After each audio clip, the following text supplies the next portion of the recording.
certainly the cleanest steps on Madison Avenue. That's how Mr. Day wants them kept. Good morning. Morning.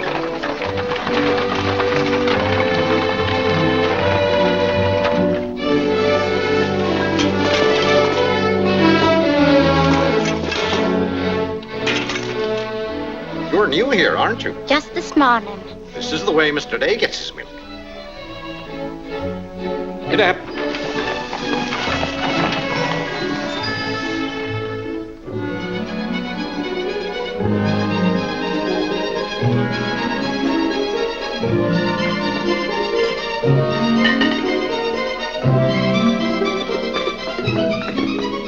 Annie, be careful of this dish. You could burn your hands. And keep the cover on till you're ready to serve them. Mr. Day likes his muffins hot. I'll do that.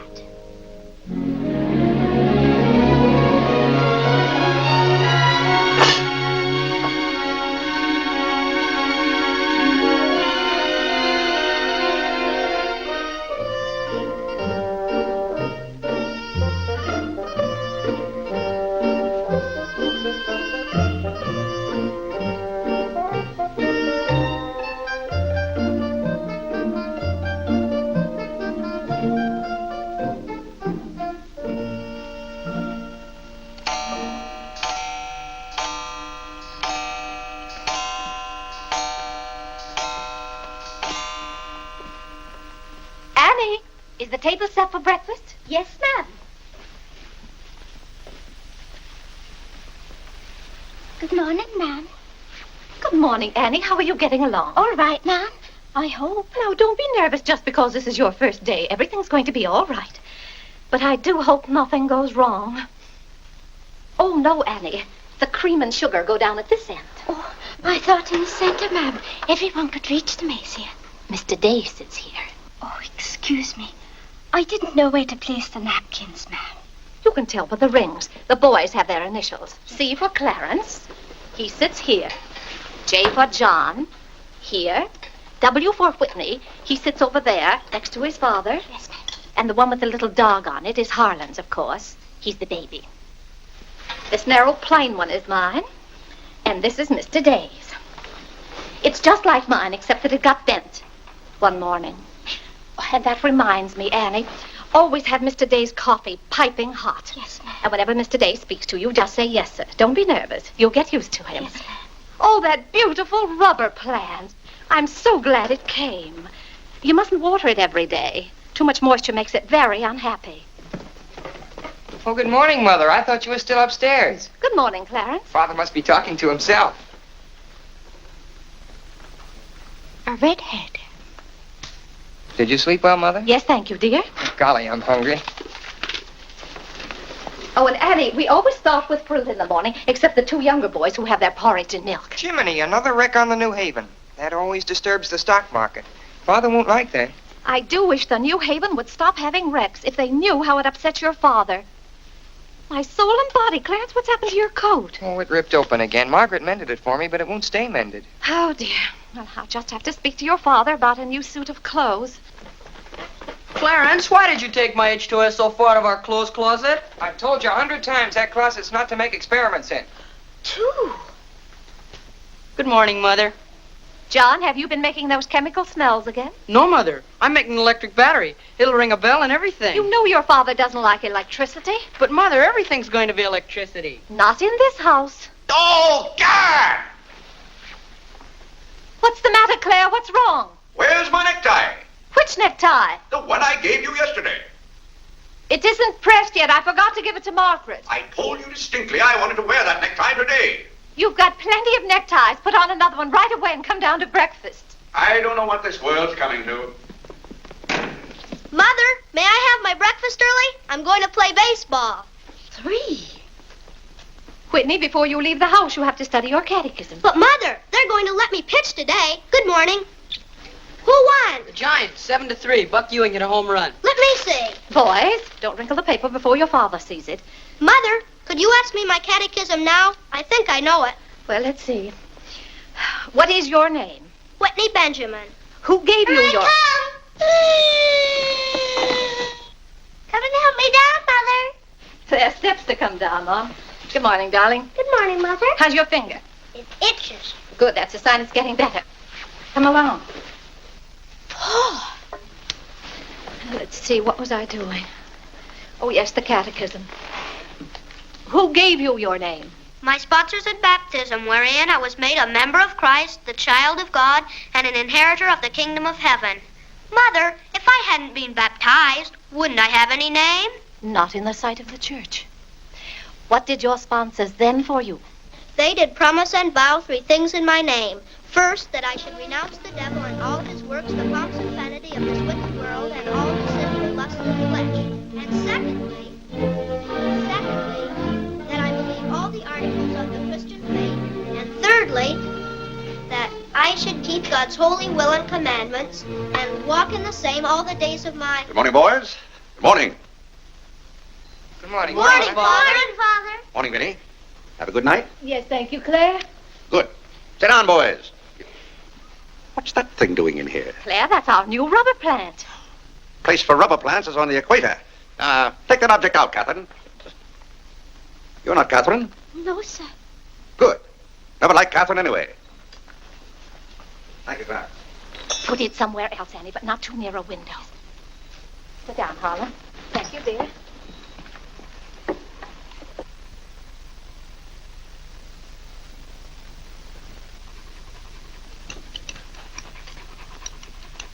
Where did that dog come from? She'll behave, Mother. I've talked to her. What did you say? Clare, that new suit looks very nice. You blasted tight. You put on a little weight, dear. I weigh just the same as I always have. Well, Clarence has just managed to ruin the only decent suit he has. I'm sorry, but I'm afraid he'll need a new suit of clothes. Vinnie, Clarence has to learn not to be so hard on his clothes. But, Father, I When you thought... start in Yale in the fall, you'll be completely outfitted.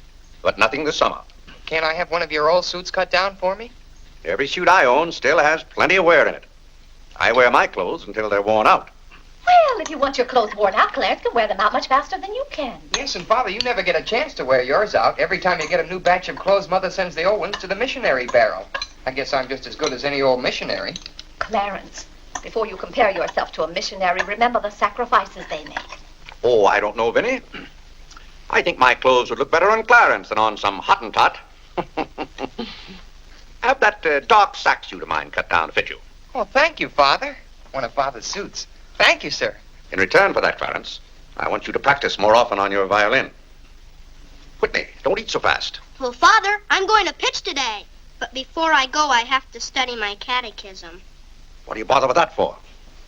Because if he doesn't know his catechism, he can't be confirmed. But Vinnie, Whitney's going to pitch today. He can be confirmed any old time. Claire, sometimes it seems to me you don't care whether your children get to heaven or not. Oh, Whitney will get to heaven all right. I'll be there before you are, Whitney. I'll see that you get in.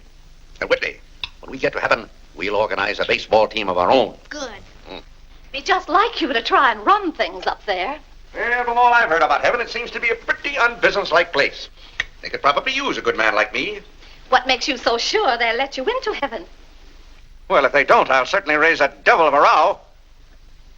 Claire, I do hope you'll behave when you get to heaven. Now, Vinnie, Vinnie, how many times have I asked you not to engage a maid who doesn't know how to serve properly? Claire, can't you see she's new and doing her best? How can I serve myself when she's holding that platter over my head? Hold it lower, Annie. Yes, ma'am. What became of the one we had yesterday? I don't know why you can't keep a maid. Oh, you don't. Why on earth can't you run your house the way I run my office? All I want is service. What the devil's that noise? It's Annie. Annie?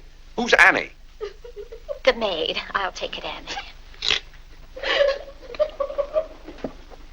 Claire, aren't you ashamed of yourself?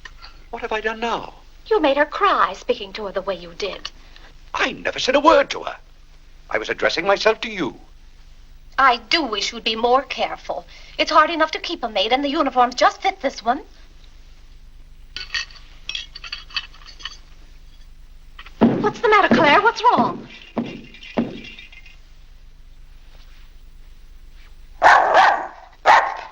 What in the name of... Where did you come from? Who do you belong to? She's mine, Father. Her name is Princess. Looks more like a prince to me. What's wanted? Margaret, this bacon's good. Oh, Well, it's good. yes, sir. Harlan, how's that finger? Come here, let me see it. Yes, Father. Ah, yes, that's healing nicely. I guess you'll know the next time that cats don't like to be hugged. It's all right to stroke them, but don't squeeze them. Now go back and finish your oatmeal. I don't like oatmeal, Go on and finish it. It's good for you. but I don't like it. I'll tell you what you like and what you don't like. You're not old enough to know about such things. You've no business not to like oatmeal. It's good. I hate it. That's enough. We won't discuss it. Eat that oatmeal at once.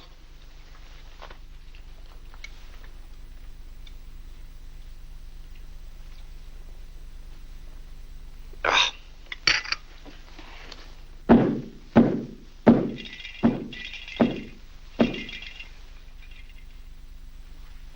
John, that letter's for your mother. I finished my oatmeal, Father. May I be excused? Yes, Whitney, you may go. It's a good game. I will. Whitney? Yes, Mother. My catechism. Never mind this morning, darling. Run along. Thank you, Mother. What's wanted? Margaret, what is this? Coffee, sir. It is not coffee. You couldn't possibly take water and coffee beans and arrive at that. It's slops, that's what it is. Slops. Take it away. I come down to this table every morning hungry. Well, if you're hungry, Clare, why aren't you eating your breakfast? I am. Aunt Judith wants me to come up and visit her. Now, Vinnie, I want no more relatives in this house. We are going to live here by ourselves, in peace and comfort. Clare, I was saying Aunt Judith wants me to visit her. Oh. Eat your oatmeal, dear. Now, what on earth is this? Dear friend Day, we are assigning you the exclusive rights to Staten Island for selling the Gem Home Pop-Up of popcorn. I think that's for me, Father. But then why isn't it addressed to Clarence Day, Jr.? Oh, it is. I wouldn't get mixed up in popcorn, Clarence. It's too indigestible. Confound it, another wreck on the New Haven. If you please, ma'am, there's $1 due on a package. It's from Lewis and Conger's. Oh, yes, those kitchen knives I ordered. Make a memorandum of that, Vinnie. $1, and whatever it was for. Of course, Clare. I must have a record of what is spent running this house. I've never understood what good a record is after the money's gone. There's just $1, Margaret. Vinnie, this house must be run on a business basis. Of course, dear. That's what the household accounts are for. Oh, Clare, it's 8:30.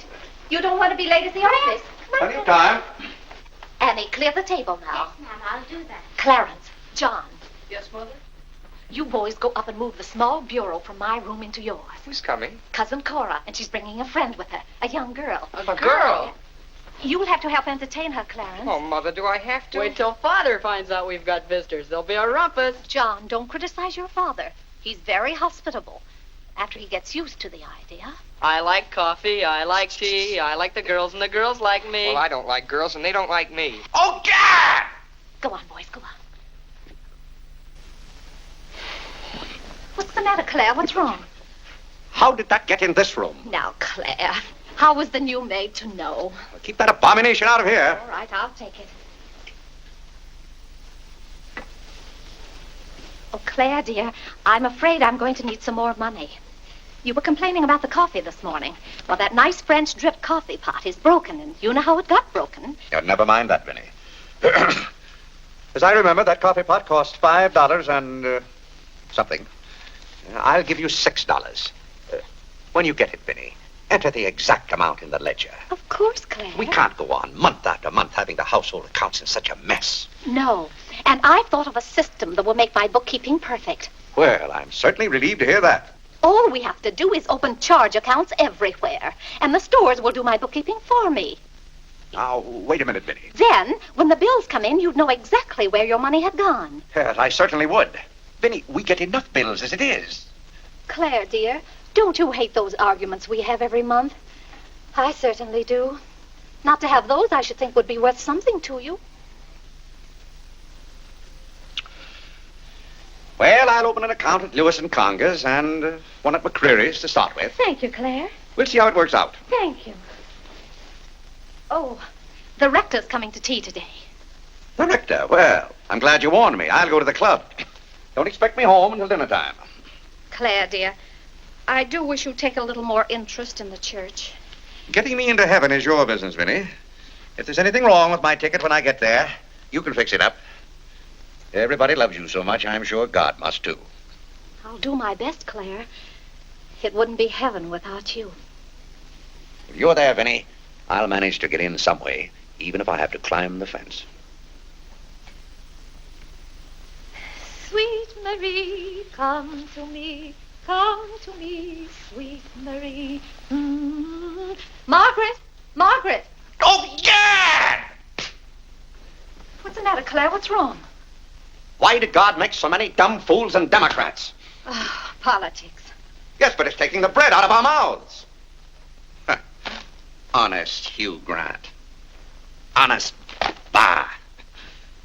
Fine mayor you've turned out to be. If you can't run this city without raising taxes every 5 minutes, you'd better get out. Let someone who can.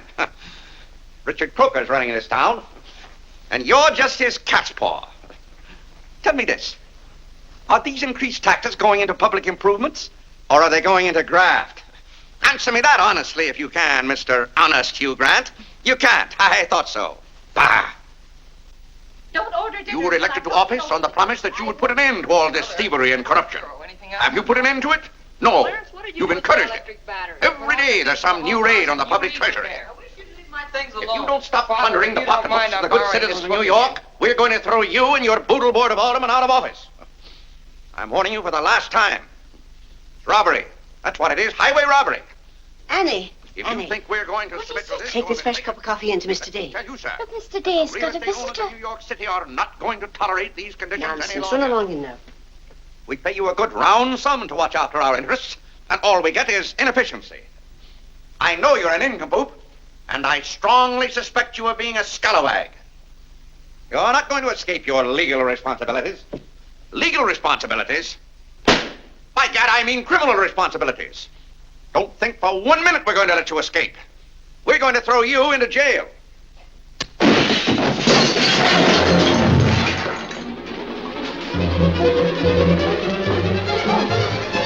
Annie, are you hurt?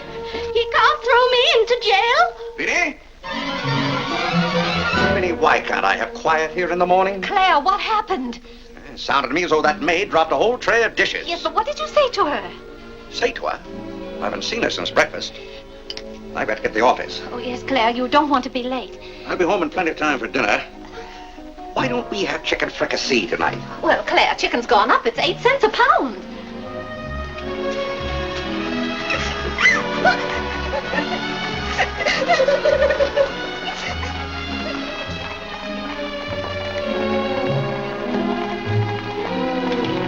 Where the devil's she going, dressed up like that? Clare, you've done it again. How could you? How could I what? Can't you see she's leaving? Dear, I've no time to engage a new maid. We'll have to have dinner out. Dinner out? Nonsense. I'll engage a new maid myself. Clare, you can't. She has to fit the uniforms. I'll have one here in an hour. Goodbye, dear. Bye, Clare. Good morning, Mr. Day. On your way to the office? Yes, Terence. Good morning. Mrs. Day? Good morning, Mr. Day. Good morning, Jim.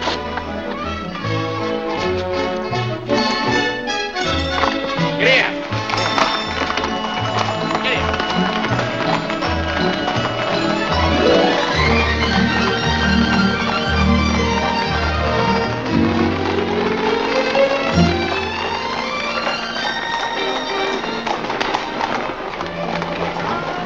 Cora, it's wonderful to see you.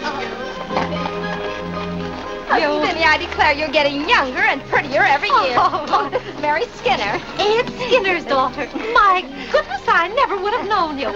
Just leave your things out here and come right on in. I heard my father talk so much about you, Mrs. Day. Did he tell you how he used to dip my pigtails in the inkwell at school? What's the news in Pleasantville, Cora? Oh, Vinnie, I have so much to tell you. We wrote you that Aunt Carrie broke her hip. Yes. That was the night that Robert Ingersoll lectured. Of course, she couldn't get there, but it was a good thing for Mr. Ingersoll she didn't. How do you do, Cousin Cora? Oh, Clarence. My. No, Cora, this is John. John, why, how you've grown. You'll be a man before your mother. John, this is Mary Skinner. How do you do? How do you do? Vinnie, everybody in Pleasantville sends their love. Oh. Grandpa Ebbets, Cousin Edith, Aunt Hattie, the Taylors, just everybody. Cora, how did. is Grandpa Ebbets? Oh, he hasn't been at all well. You know he only has one kidney, and that's floating. How do you do, Cousin Cora? I'm glad to see you. This can't be Clarence. Yes, it is. My. My goodness, every time I see you boys, you've grown another foot. Let's see, you're going to St. Paul's now, aren't you? St. Paul's? I was through with St. Paul's long ago. I'm starting in Yale this fall. Yale? Mary, this is Clarence, Mary Skinner. How do you do? This is Mary's first trip to New York. Yes, it is. It's her first trip. We'll have to show Mary around. Oh, I tell you, I'll ask Mr. Day to take us all to Delmonico's for dinner tonight. Delmonico's? Think of that, Mary, Delmonico's. And Cousin Clare is such a wonderful host. Well, I know you girls want to freshen up, so come upstairs. Clarence, get their bags. I've given you girls Clarence's room, but he didn't know about it until Now, this Vinnie, morning. I don't want you to He hasn't give us moved a his talk. things Don't out you yet. bother about us But for that doesn't 1 make any minute. John, get their old bags. We just take care of ourselves. You know, everyone is pleasant. Oh, you play the violin. Well, I fool with it a little. You're just being modest. No, really, I play the piano. Not awfully well, but... Now, you're being modest. Do you ever play duets? Well, I haven't up to now. Neither have I. Up to now.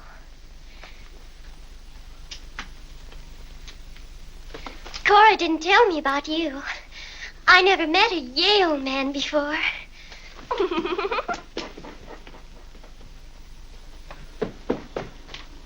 What's happened to you? Nothing. I feel fine.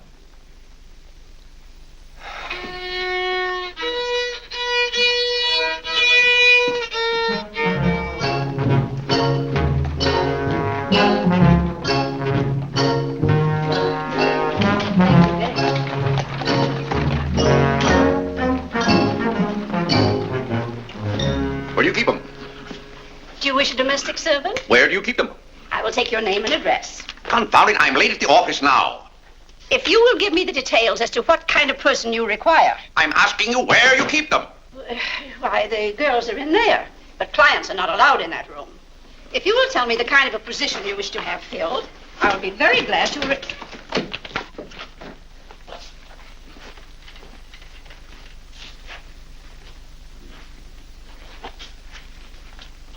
You stand up, please. Sir, this is quite against the rules. I must know what you want the girl for. I'll take that one. What's your name? Hilda, sir. Hilda, you go right over to 420 Madison Avenue. I will, sir. That's all, thank you. Sir, before I can let any girl go from this establishment, I must know the character of the home in which she will be employed. Madam, I am the character of my home. My duty toward my neighbor is to love him as myself and to do unto all men as They should do unto me. they should do unto me. To... He really knows it. Well, he's done very well for so young a boy. May I go now? Yes, darling. Thank you, Dr. Lloyd. Not at all. Come on, Harlan. Wait for me. Ah, you and Mr. Day must be very proud of your children. I was hoping I'd find Mr. Day at home this afternoon. Well, he's usually home from the office by this time. Perhaps he's gone for a gallop in the park. It's such a fine day. He's very fond of horseback riding, I believe. Oh, yes. Tell me, has he ever been thrown from a horse? Oh, no horse would throw Mr. Day. I just thought he might have had some accident. I notice he never kneels in church. Oh, that's no accident.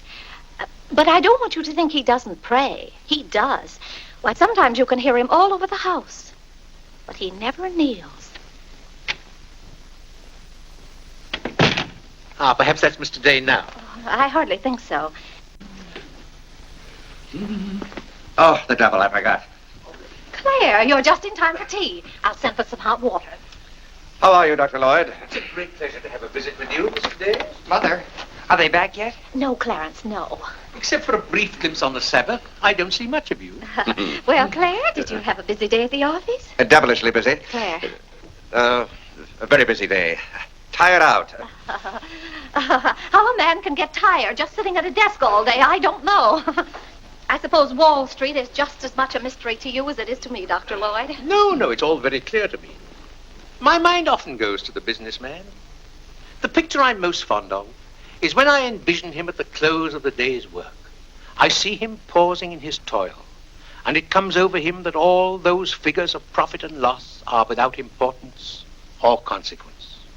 Vanity and dust. Well, I'll be... Claire? Yes, ma'am. Delia, some more hot water, please. Yes, ma'am. Who's that? The new maid. Where's the one I sent this morning? The uniform didn't fit.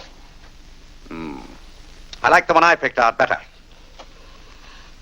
Claire, Dr. Lloyd wants to tell us about the plans for the new edifice. The new what? The new church. You knew we were planning to build a new church. Of course, we're going to have to raise a large sum of money. Well, personally, I'm against the church hop, skipping, and jumping all over the town. So any contribution I make will have to be a small one. The amount everyone is to subscribe has already been decided. Who decided it?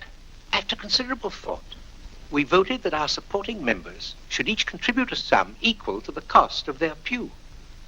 I paid $5,000 for my pew. Yes, Claire, that makes our contribution $5,000.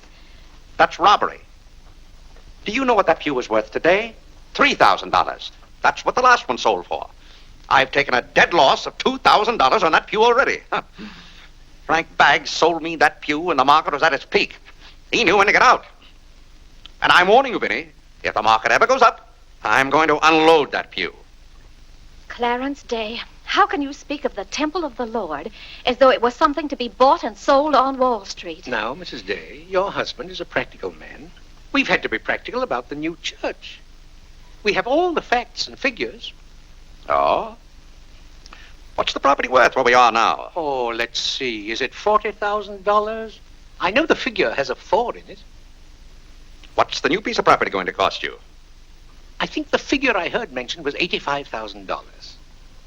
Or was it $185,000? Dr. Lloyd, you preach that someday we'll all have to answer to God. We shall indeed. Well, I hope God doesn't ask you any questions with figures in them. Mrs. Day is in the living room. Thank you. It's Cousin Cora. She's passing through town. Oh. Well. Oh, hello. Hello. Hello. Thank you for helping me. Come, Mary. Oh, Vinnie, what a day. We've been in every shop in town. Why, Cousin Clare. Cora! My. You're as welcome as the flowers in May. This is Mary Skinner, Mr. Day. How do you do? I've been telling Mary all about you. She's been dying to meet you. Well. Dr. Lloyd, I want you to meet my favorite cousin, Miss Cartwright. How do you do? And this is Mary Skinner. Miss Skinner, Dr. Lloyd. How do you do? How do you do? This seems to be a family reunion. I'll just run along. Goodbye, Dr. Lloyd. Goodbye, Miss Cartwright. Goodbye. Goodbye. Clarence, you haven't said how do you do to Dr. Lloyd. Goodbye, Dr. Lloyd. Goodbye, everybody. I'll go to the door with you, Dr. Thank Lloyd. you, and thank you so much for the tea. Those muffins were delicious. And Who did you say this pretty little girl is? She said Skinner's daughter. This is Mary's first trip to New York. Oh, sit down, sit down. Have some tea. We had tea downtown. Oh, never mind then. Delia. Delia, sit down, sit down. Even if you have had tea, you can stay and visit for a while. As a matter of fact, why don't you both stay to dinner? That's all arranged, Claire. Cora and Mary are going to have dinner with us. Fine, fine. Of course, you just have to take potluck. Well, I'd hardly call it pot. Claire, did you know the girls are going to visit Aunt Judith in Springfield for a whole month? Fine. Now, how long are you going to be in New York, Cora? All week. Splendid. We'd hope to see something of you. Well, you certainly will. Cora, did you find anything you wanted in the shop? Oh, I can't wait to show you. Oh, but I'm afraid some of these packages can't be opened in front of Cousin Clare. Shall I leave the room?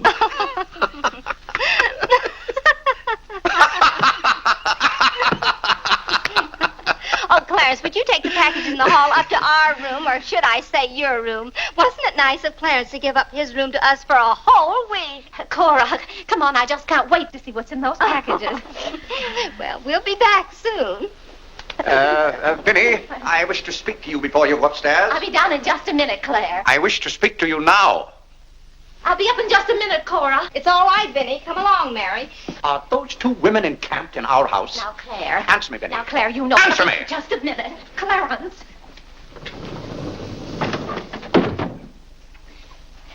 Now, Clare, you know you've always been fond of Cora. What has that to do with her planking herself down in my house and bringing hordes of strangers with her? How can you call that sweet little girl a horde of strangers? Why don't they go to a hotel?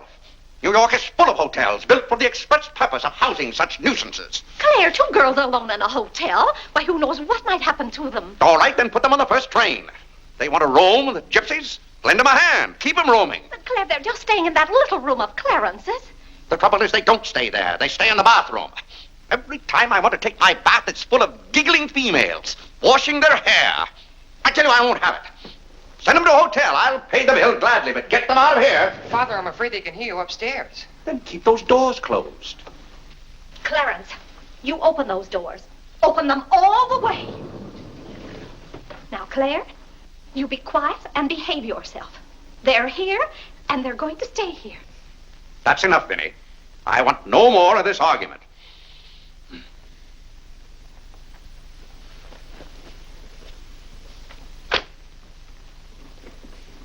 Oh,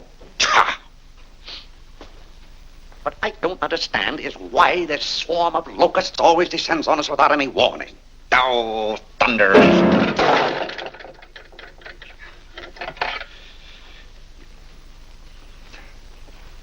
Vinnie. Dear Vinnie.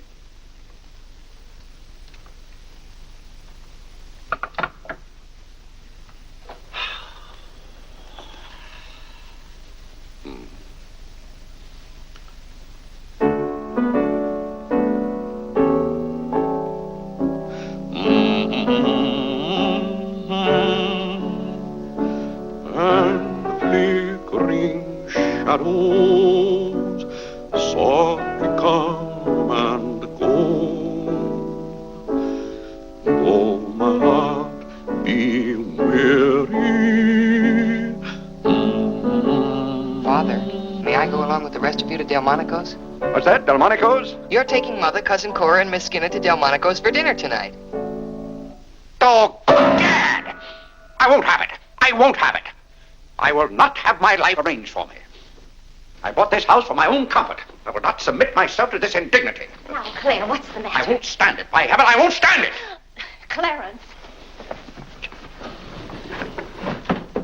Do I understand that I am not permitted to have dinner in my own home? Oh, Claire, a little change will do you good. I have a home to have dinner in, and any time I can't have dinner at home, this house is for sale. Well, Claire, you can't have dinner here tonight because it isn't ordered. And besides, Cora and Mary want to see something of New York. Well, that's no affair of mine. I am not a guide to Chinatown and the Bowery. Oh, Mr. Day, I just love your house. I could live here forever.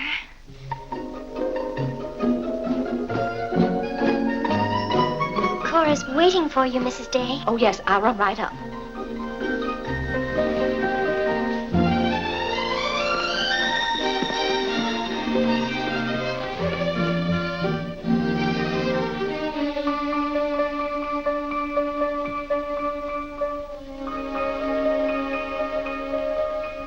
I'm glad you like our house, Miss Skinner. I like it very much, Mr. Day. Praise from a stranger is approbation indeed. At home, our living room is green. I like green. I like green, too. Red's my favorite color. It's an interesting thing about colors. Red's a nice color in a house, too, but outside, too much red would be bad. I mean, for instance, if all the trees and the grass were red. Outside, green's the best color. That's right. I never thought of it that way.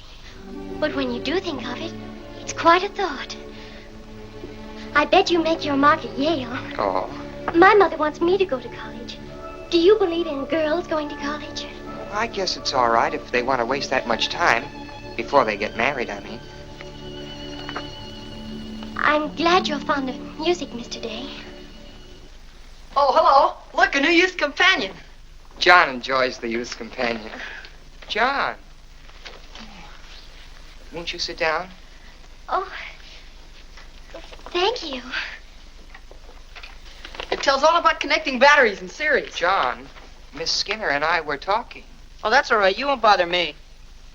Jiminy, there's where I made my mistake. I didn't mix enough blue vitriol with it.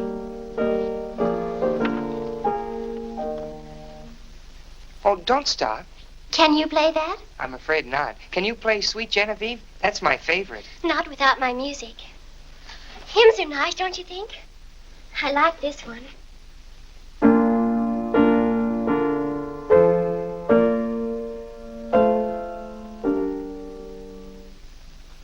That's funny. The words are the same, but it's the wrong tune. Oh, it can't be the wrong tune. We sing it exactly that way in church. We don't sing it that way in the Methodist church. You see, we're Methodists. Oh, that's too bad. Oh, I don't mean it's too bad that you're a Methodist. Anybody's got a right to be anything they want, but what I mean is, we're Episcopalians. Yes, I know. Anyway, the words are the same. Shall we begin?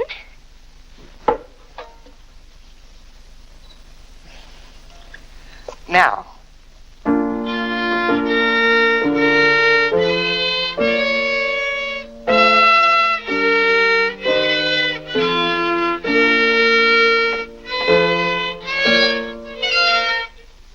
Oh, dear. Well, what's wrong? Shall we try again?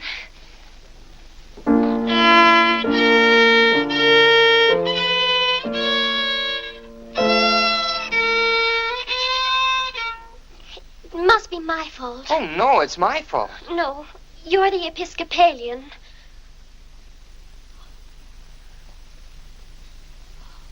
I just remembered something. My father was an Episcopalian. He was baptized an Episcopalian. He was an Episcopalian right up to the time he married my mother. She was the Methodist. Oh. Oh, well, let's try it again then.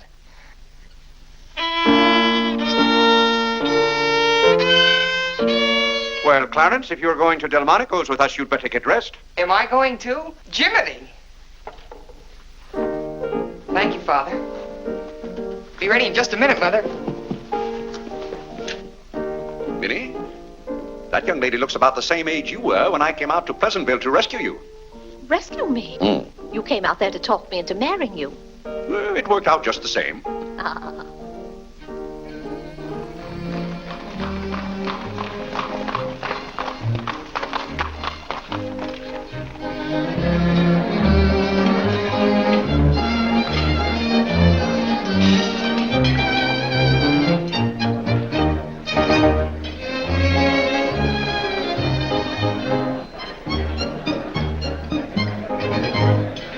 L'addition, François. Oui, monsieur, tout de suite. Louis, l'addition pour monsieur Day. Oui, monsieur. Alors, vite, vite, tout de suite. Alors, vite, vite, tout de suite. Cette sauce diable était délicieuse. Merci, monsieur. Je suis content que monsieur soit satisfait. Merci, monsieur. Bon. Friends. Oui. No cooking like the French. Clare, it was so nice of you to invite Cora and Mary here their first night. It's been a pleasure. Mr. Day, have you always been an Episcopalian? I've always gone to the Episcopal Church, yes. But you weren't baptized a Methodist or anything, were you? You were baptized an Episcopalian? Come to think of it, I don't believe I was ever baptized at all. Clare, that's not very funny, joking about a subject like that. I'm not joking. I remember now, I never was baptized. Clare, that's ridiculous. Everybody's baptized. What? I'm not. No one would keep a little baby from being baptized. You know father or mother, free thinkers, both of them. They felt their children should decide those things for themselves. But Clare... I remember when I was 10 or 12 years old, Mother said I ought to give some thought to it, but I never got around to having it done to me. Clare, do you know what you're saying? Yes, I'm saying I've never been baptized. Then something's got to be done about it right away. Now, Vinnie, don't get excited over nothing. Why haven't you ever told me? Well, what difference does it make? I've never heard of anyone who wasn't baptized. Even the savages in darkest Africa. Well, it's all right for savages and children. But if an oversight was made in my case, it's too late to correct it now.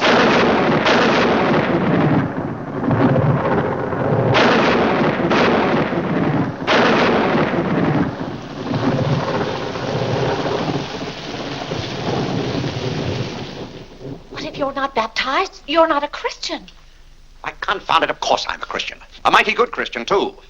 A lot better Christian than those psalm singers in church. But you can't be if you won't be baptized. I won't be baptized, and I will be a Christian. I'll be a Christian in my own way. Claire, don't you want to meet us all in heaven? Of course. And I'm going to. But you can't go to heaven if you're not baptized. Ah, that's a lot of falderall. Clarence Day, don't you blaspheme like that. You're coming to church with me before you go to the office in the morning and be baptized then and there. Vinnie, don't be ridiculous. If you think I'm going to stand there and let Dr. Lloyd splash water on me at my age, you're mistaken. No, I'm sleepy. Good night, Vinnie.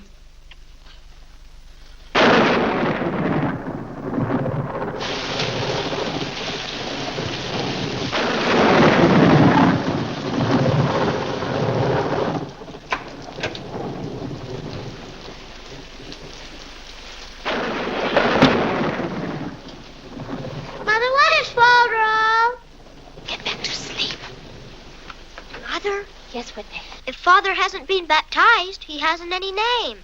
In the sight of the church, he hasn't any name. That's right. Maybe we're not even married.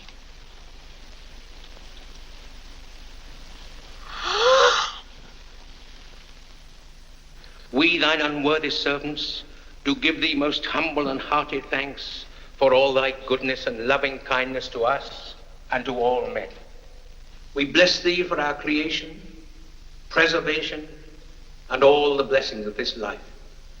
But above all, for thine inestimable love in the redemption of the world by our Lord Jesus Christ. For the means of grace, for the hope of glory. And we beseech thee, give us that due sense of all thy mercies, that our hearts may be unfeignedly thankful, Harlan, and that we show forth to thy kneel. praise, not only with our lips, Tell but with our Clarence to tongues, kneel. by giving up ourselves to thy Tell Clarence service, to kneel. and by walking before thee in holiness and Mother says kneel. all our days, through Jesus Christ our Lord, to whom, He says he can. with thee, He says the he Holy can. Ghost, be all He honor says and he glory, can. world without end. Amen. The grace of our Lord Jesus Christ, and the love of God, and the fellowship of the Holy Ghost be with us all evermore. Amen. Amen.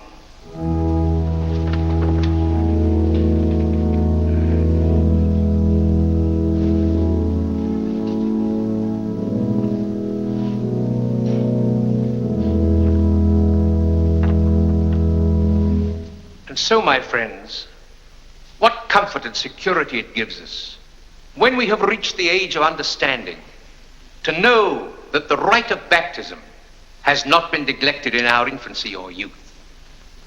Can you imagine any man who has reached maturity with the knowledge that he had never been baptized, failing to hasten to the holy font that his soul might be saved? As it says in the baptismal office, except a man be born of water and of the Spirit, he cannot enter into the kingdom of God. He that believeth and is baptized shall be saved, but he that believeth not shall be damned. What's that follow up to? He can't be. Which also showeth us the great benefit we reap thereby. Tell Father. Shh. He that is baptized Tell Father. showeth great benefit, Tell Father. but he that believeth Tell not Father. Shh. cannot enter into the kingdom of God. Says, shh. For the promise is to you and to your children. Doubt ye not, therefore, but earnestly believe.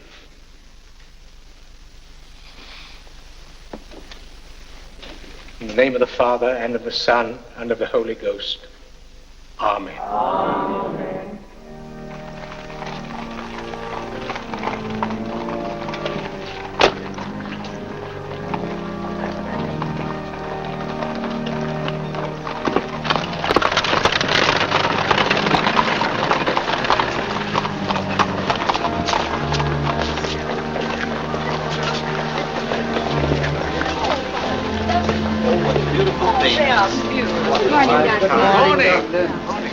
This is William Tyler Wickersham.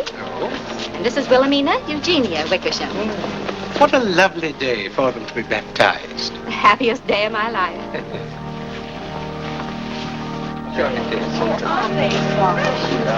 Lovely, sir. Thank you, my dear.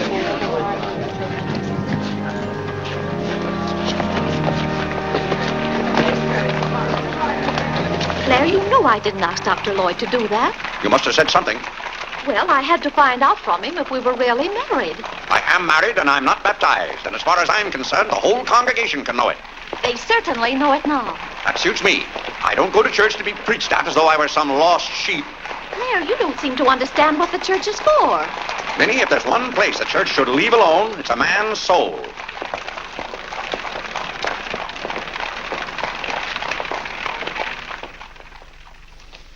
Well, he's going to be baptized, Cora. You mark my word. I just couldn't go to heaven without Claire. Why, I get lonesome for him even when I go to Ohio. It's awfully hard on a woman to love a man like Claire so much. Oh, men are so aggravating. They take everything for granted. They certainly do. You know, I don't believe Claire has come right out and told me he loves me since we've been married. Of course, I know he does because I keep reminding him of it. You have to keep reminding them, Cora. Vinnie, the table isn't set for dinner yet. I'll be back in a minute, Cora.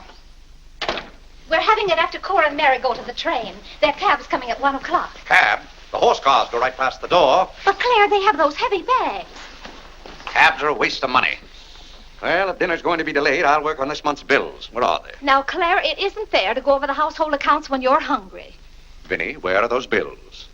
They're in the library on your desk. I didn't know dinner was going to be late. No one ever tells me anything in this house. Back home, I ride all the time. I love horses. The horse is my favorite animal. Well, goodness, where have you two been? Clarence wanted to show me his grandfather's house. You'll have to hurry and finish your packing. It won't take me long. Can I help you pack? Clarence! Clarence? Why didn't you kneel in church today? I just couldn't. If it's because your father doesn't kneel, you must remember he wasn't brought up to kneel in church. But you were. Has it anything to do with Mary? I know she's a Methodist. Oh, no, Mother. Methodists kneel. Mary told me. They don't get up and down so much, but they stay down longer. Clarence, you want to kneel, don't you? Oh, yes, I wanted to kneel today. I tried. You saw me try, but I just couldn't. Is that suit of your father's too tight for you? No, it's not too tight. Well, what is it? Mother, very peculiar things have happened to me since I started to wear this suit. I can't seem to make these clothes do anything Father wouldn't do. Oh, that's nonsense, Clarence. And not to kneel in church is a sacrilege. Making Father's trousers kneel seemed more of a sacrilege. Clarence! Do you know what happened at Dora Wakefield's party for Mary last night? We were playing musical chairs, and some girl sat down suddenly right on my lap. Well, I jumped up so fast she almost got hurt. She was sitting on Father's trousers. Well, Mother, I've got to have a suit of my own. My soul and body. Well, you'll just have to talk to your father about it. I'm sure if you approach him the right way, you know, tactfully, he'll see. Oh, excuse me. Gracious. It didn't take you very long. Well, I'll see about your box lunch for the train. Remember, it's Sunday.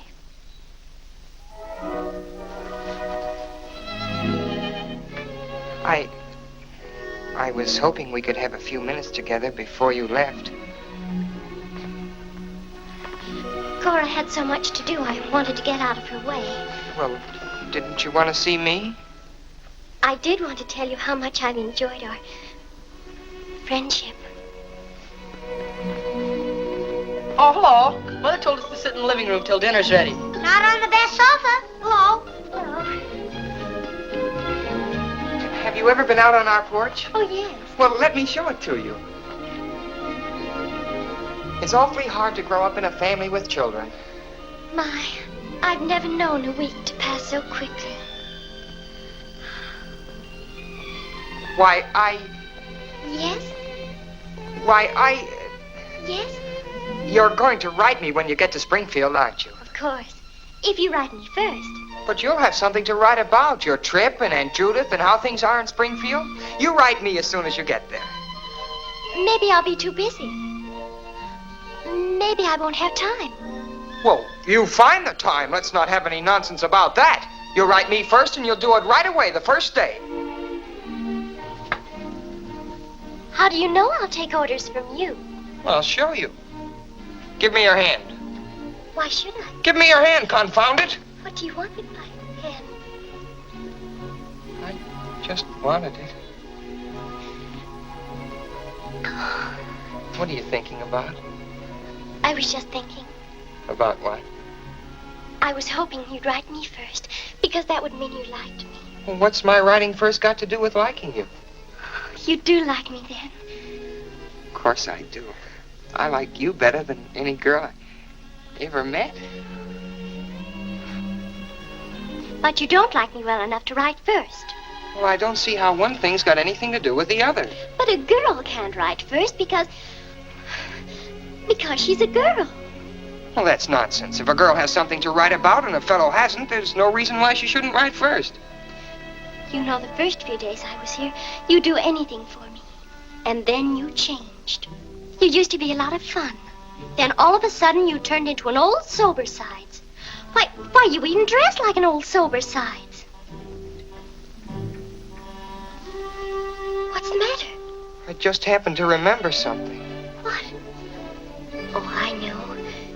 It's because this is the last time we'll be together. Mary, please. But, Clarence, we'll see each other in a month when I come back. Oh, Clarence, please write me first, because that'll show me how much you like me. Please. I'll show you how much I like you. Get up, get up! Oh, Mary, don't do that. Please don't do that. Now you'll think I'm just a bold and forward girl. Oh, no, it's not that. Was it because it's Sunday? No, it'd be the same any day.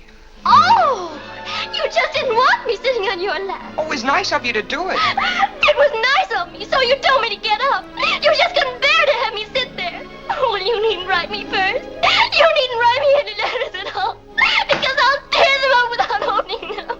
I never want to see you again. Oh, Mary, listen to me. Mary, please. Oh, Mary.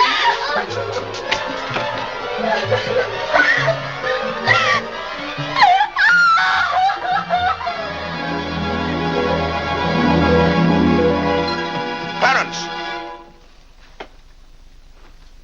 Yes, Father? That young lady's crying. She's in tears. What's the meaning of this? I'm sorry, Father. It's all my fault. Nonsense. What's that girl trying to do to you? Oh, no, she wasn't. It was... Well, whatever the quarrel was about, Clarence, I'm glad you held your own. Father, I have to have a new suit of clothes. You've got to give me the money for it. Young man, do you realize that you're addressing your father? I'm sorry, Father. I apologize. But you don't know how important this is to me. A new suit of clothes is so important. Oh, why should... Clarence, has your need for a new suit of clothes anything to do with that young lady? Yes, Father. Why, Clarence. Why, this comes as quite a shock to me. What does, Father? For you are being so grown up. Still, I might have known if you were going to college this fall. Yes, you're at the age when you'll be meeting girls. Clarence, there are things about women that I think you ought to know. Sit down.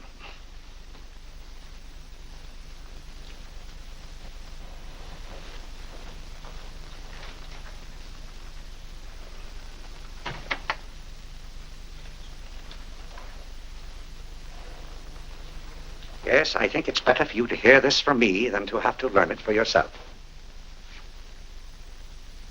Clarence, women aren't the angels that you think they are. Well, now, first let me explain this to you. You see, Clarence, we men have to run this world, and it's not an easy job. It takes work, and it takes thinking. A man has to reason things out. Now you take a woman. A woman thinks... No, I'm wrong right there. A woman doesn't think at all. She gets stirred up. And she gets stirred up over the most confounded things. Now, I love my wife just as much as any man, but that doesn't mean that I should stand for a lot of falderall. By gad, I won't stand for it. Stand for what, Father? That's the one thing I shall not submit myself to. Clarence, if a man thinks a certain thing is wrong, he shouldn't do it. If he thinks it's right, he should do it. Now, that has nothing to do with whether he loves his wife or not. Who says it has, Father? They do. Who, sir? Women. They get stirred up. And then they try to get you stirred up, too. But don't you let them do it, Clarence. Don't you let them do it. Now, if you can keep reason and logic in the argument, a man can hold his own, of course. But if they can switch you, pretty soon the argument's about whether you love them or not. I swear I don't know how they do it. But don't you let them, Clarence. Don't you let them. I see what you mean so far, Father. If you don't watch yourself, love can make you do a lot of things you don't want to do. Exactly. But if you do watch out and know just how to handle women, then you'll be all right. All a man has to do is be firm. You know how sometimes I have to be firm with your mother. Yes, but Father, what can you do when they cry? Well, that's quite a question. You just have to make them understand that what you're doing is for their good. I see. Now, Clarence, you know all about women.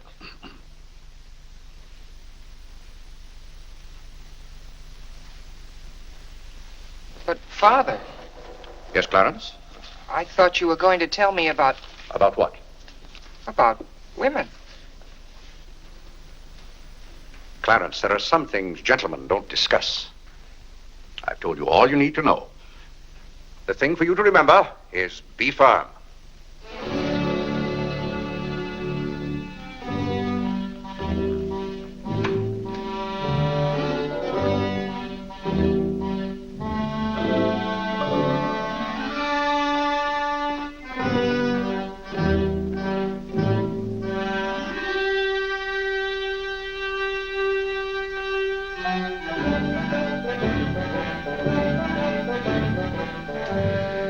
Mary, when you get to Springfield, the very first thing you...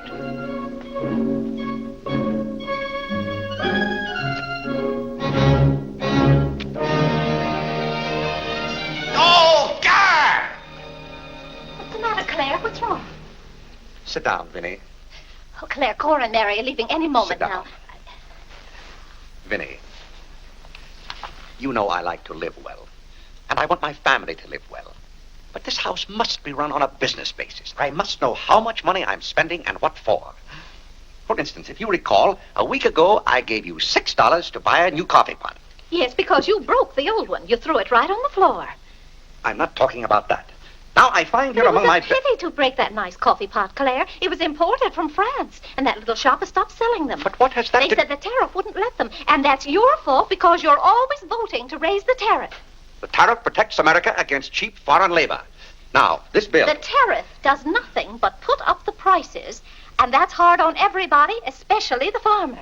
Vinnie, I wish to heaven you wouldn't talk about matters you don't know anything about. I do, too, know about them. Miss Gulick says that every intelligent woman should have some opinion Who, about... may I ask, is Miss Gulick? She's the current events woman I told you about, and the tickets are $1 every Tuesday. Do you mean to tell me that a pack of idle-minded females pay $1 apiece to hear another female gabble about the events of the day? Listen to me if you want to know anything about the events of the day. But you get so excited, Clare. And besides, Miss Gulick says that our president, whom you're always belittling, prays to God for guidance. Vinnie, what happened to that $6? What $6? I gave you $6 to buy a new coffee pot.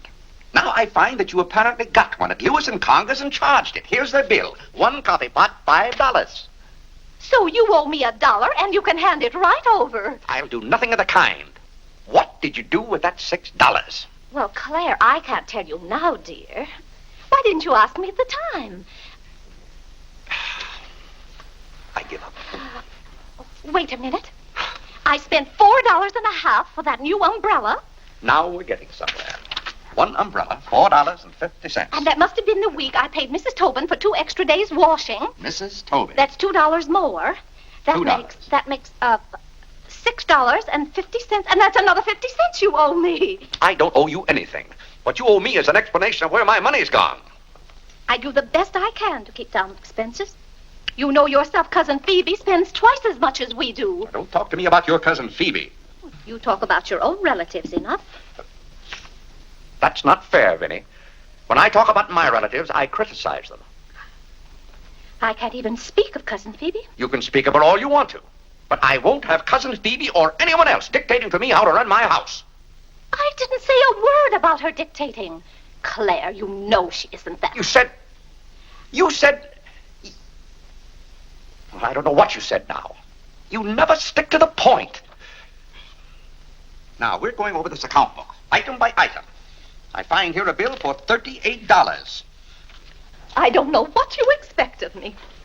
I tire myself out chasing up and down those stairs all day long, trying to look after your comfort, to bring up our children.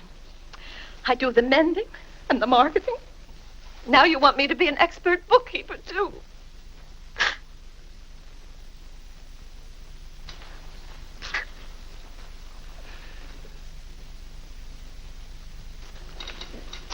Vinnie, I want to be reasonable, but can't you understand? I'm doing all this for your own good. Oh. Well, I suppose I'll have to go ahead just paying the bills and hoping I've got enough money in the bank to meet them. But it's all very discouraging. I'll try to do better, Clare. Well, that's all I'm asking. Well, I'll make out the checks and sign them. But maybe I haven't any right to sign those checks since in the sight of the Lord I haven't any name. That's right. Clare, to make those checks good, you'll have to be baptized right away. Vinnie, the bank doesn't care whether I've been baptized or not. Well, I care. And no matter what Dr. Lloyd said, I'm not sure we're really married. Vinnie, we have 4 children. If we're not married now, we never will be. Clare, Dr. Lloyd said this morning. Well, that's all, Vinnie. Hadn't you better go tell Whitney to watch for the cab? Not before you give me that $1.50. What $1.50? The $1.50 you owe me. I don't owe you any $1.50. I gave you money to buy a coffee pot for me, and somehow it turned into an umbrella for you. Why, Clarence Day, what kind of man are you? Quibbling about $1.50 when your immortal soul is in danger. And what's more, All right.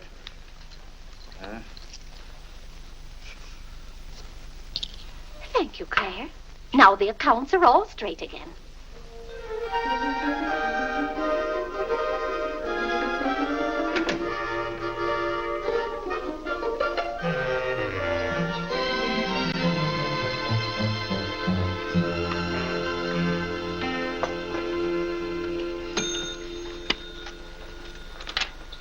What were you doing down there? I'm setting up this new burglar alarm. I invented it myself.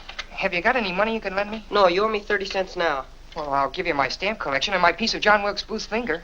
How much?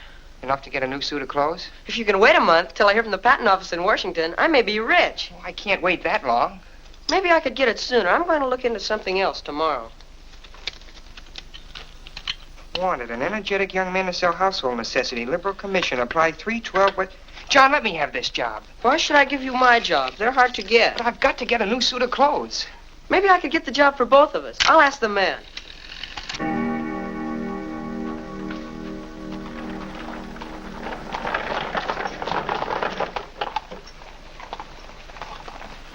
The cab's here, Father. Oh, thank you, Whitney. Vinnie, Cora, the cab's here. John, go up and get their bags. Yes, sir. Here's the lunch for the train, sir. Take it out to the cab. Who's that one? It's Ellen. Delia left yesterday. I don't know where your mother finds them. Now, Vinnie, don't you let Clare worry about us. We have plenty of time. Take the bags right on out, John. Yes, sir. Well, goodbye, Clarence. It was so nice to see Goodbye, you again. Cousin Cora. Goodbye, Whitney. Now, you be a good boy. Goodbye, Cousin Cora. Goodbye, Harlan. Goodbye. Keep out of mischief. Come along, everybody. Don't keep the cab waiting. Cabs cost money. If there's one thing Mr. Day can't stand, it's to keep a cab waiting. There's any waiting to do. There's a waiting room at the Grand Central Depot just for that. Mary, aren't you even going to shake hands with me? I don't think I'd better. You may remember that when I get too close to you, you feel contaminated. Mary, you're going to write to me, aren't you? Are you going to write first? No, Mary. There are times when a man must be firm. Mary, Mother says you better hurry out before Father starts yelling. It's Sunday. Goodbye, John. I'm very happy to have made your acquaintance. Thank you. May I help you? No, thank you. Take care of yourself. Goodbye, Mr. Day. Goodbye, Mary. Goodbye, Mrs. Day. I've had a wonderful Goodbye, time. Mary. Bye-bye. Goodbye. Goodbye, Cousin Clare. Goodbye, Cora. Goodbye, Cora.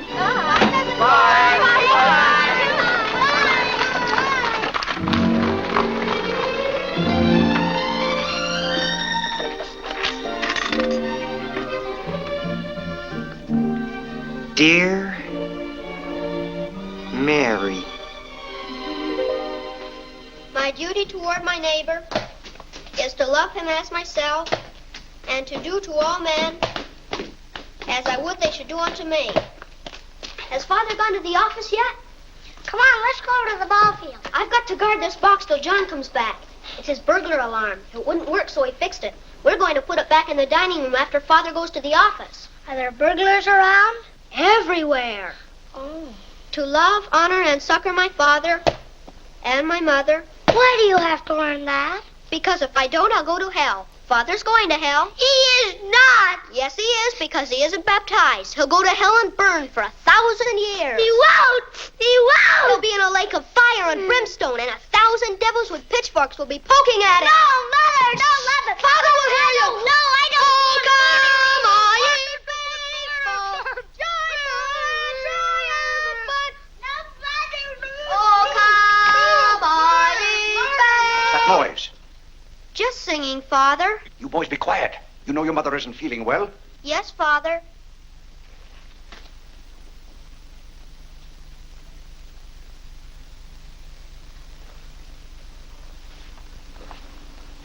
What did your mother say? She says she doesn't want any breakfast. Now, why does your mother do that to me? She knows it just upsets my day when she doesn't come down to breakfast. A special delivery, sir. Thank you. Thank you. Where's John this morning? Well, John had his breakfast early, Father, and went out to see about something. See about what? Well, John and I thought we'd work this summer and earn some money. Good. Work never hurt anyone. It's good for them. But if you're going to work, work hard. King Solomon had the right idea about work. Whatever thy hand findeth to do, Solomon said, do thy doggonedest. Well, I don't understand this at all. Here's a letter from some woman I never even heard of. Oh, Father! Don't gad! What is it, Father?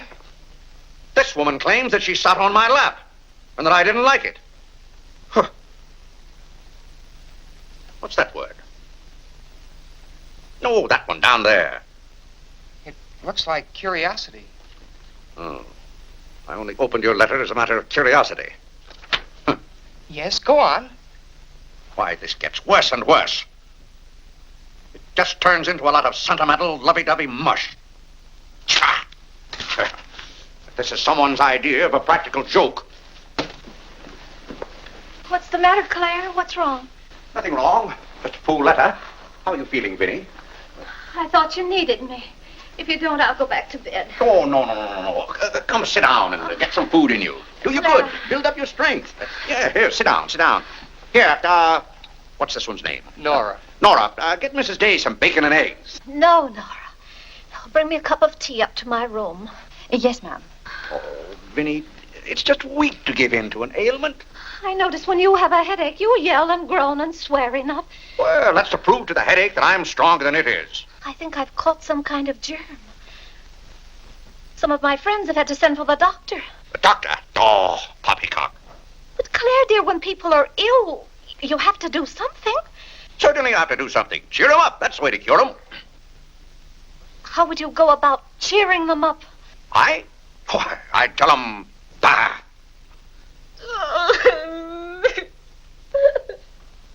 What have I done now? Oh, Claire, hush up.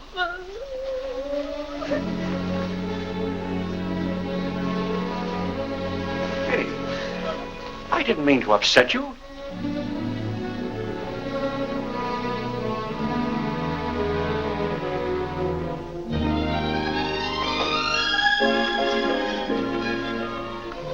Dear Clarence.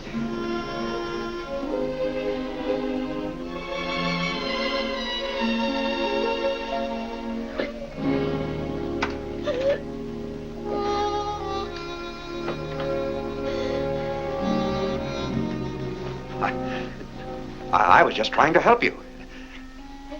You know, when you take your bed, I have a confounded lonely time around here. So when I see you getting it into your head that you're not feeling well, I want to do something about it.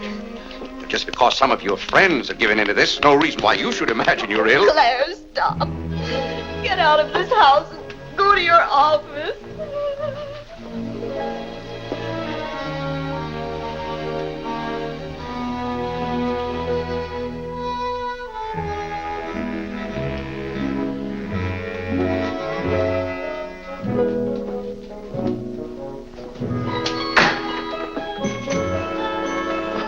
Did you get the job? Yes, for both of us. Look, I've got it with me.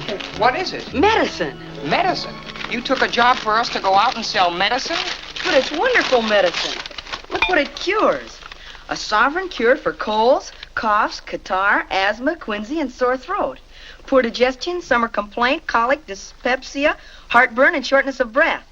Lumbago, rheumatism, heart disease, giddiness, and women's complaints. Nervous prostration, St. Vitus dance, jaundice, la grippe, proud flesh, pink eye, seasickness, and pimples. It's made from a secret formula known only to Dr. Bartlett.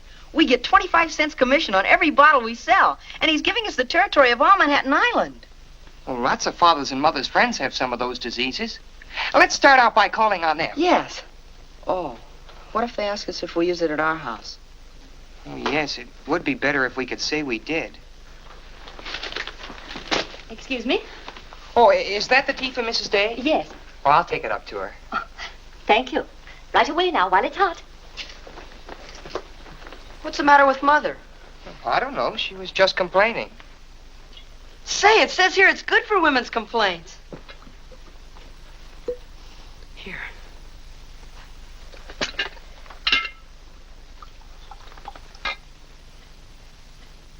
Yes, sir. Chesapeake and Ohio and 8. New York Central, 3/4. I'd like to see Mr. Day about those Morris and Essex apartments. Today's very busy this morning. You'll have to wait.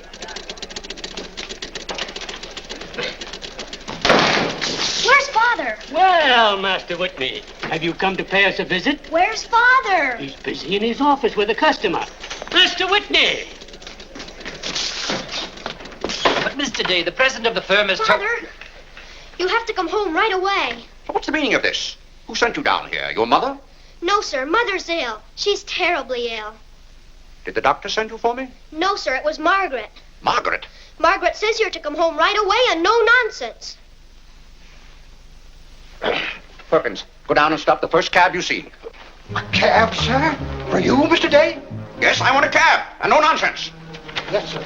I'm sorry, Mr. Hopkins.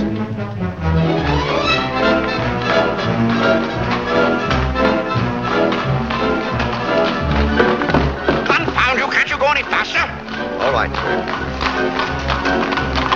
Get up. Get up there, do you hear me? Get up!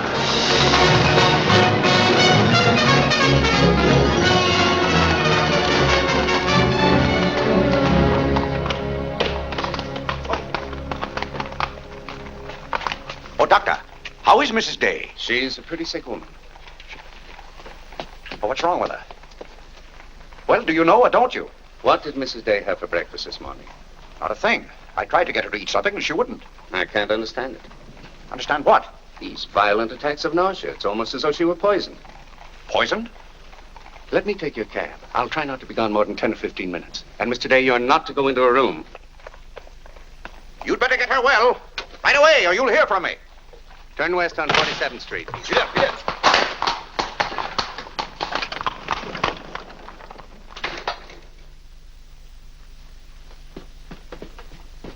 How is Mother?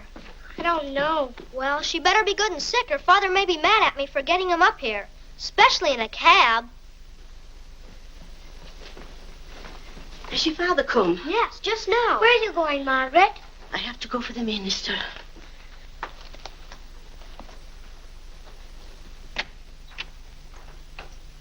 I guess the minister's coming to baptize Father, so I won't have to go to hell. You can't be baptized in a house. You've got to have water. We have lots of water. Not the right kind.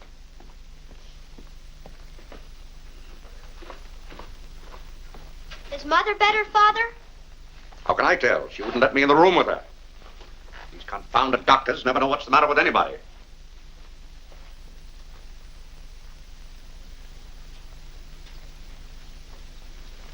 Father, Yes?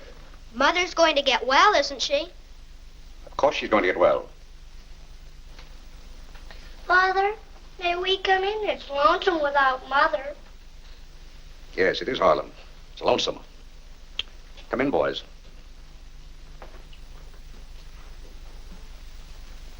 What have you been doing, Harlan? Nothing. They won't let me upstairs.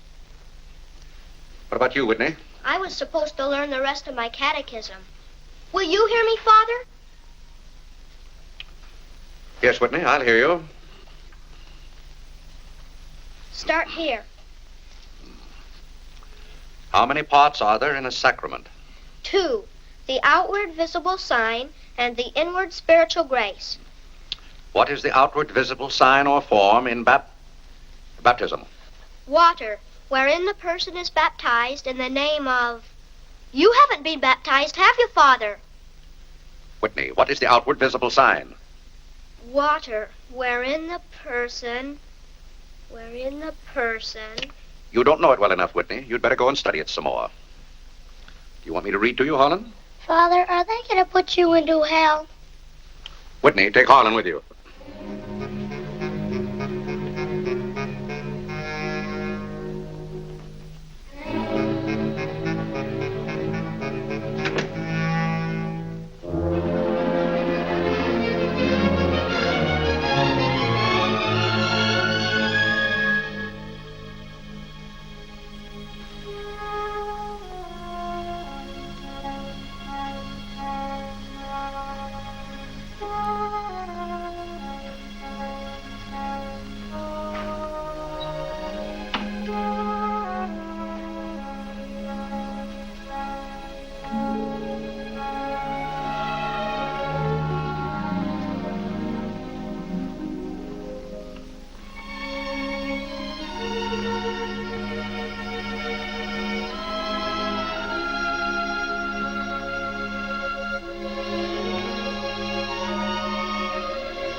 What's the world coming to? Everybody's sending for the doctors. Doctors don't do you any good. Only make you feel worse. All poppycock. Who's ringing that bell? Stop that noise! Stop it, I say! What idiot's ringing that bell? Mr. D, We must all be quiet. Mrs. Day is very ill. I know she's ill. Go up and see if she needs anything. And what are you doing out of the house? Send for the minister. The minister? He'll be right in. He's paying off the cab.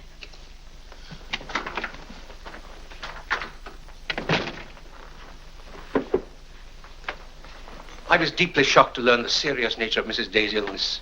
Will you take me up to her? She's resting now. She can't be disturbed. The doctor will be back in a minute.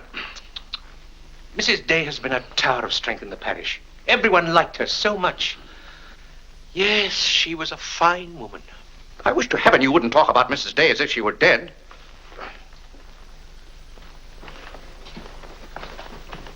Is the doctor back yet? No. Does she need him? Well, she's kind of restless. She's talking in her sleep and twisting and turning.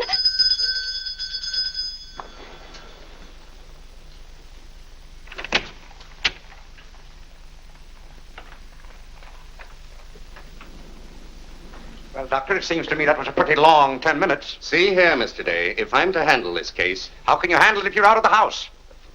Who is this? It's Dr. Summers. How do you do? I felt that Mrs. Day's condition warranted my getting Dr. Summers here as soon as possible for consultation. I hope that meets with your approval. Why, yes, of course. Anything that can be done. Upstairs, Doctor. Pardon me.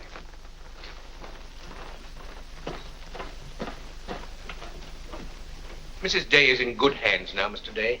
There's nothing you and I can do at the moment to help. Dr. Lloyd. Yes? There's something that's troubling Mrs. Day's mind. Oh? I think you know what I refer to. Yes. You mean the fact that you've never been baptized? Yes, I gathered that you knew about it from your sermon last Sunday. But let's not get angry. I think something had better be done about it. Yes, Mr. Day?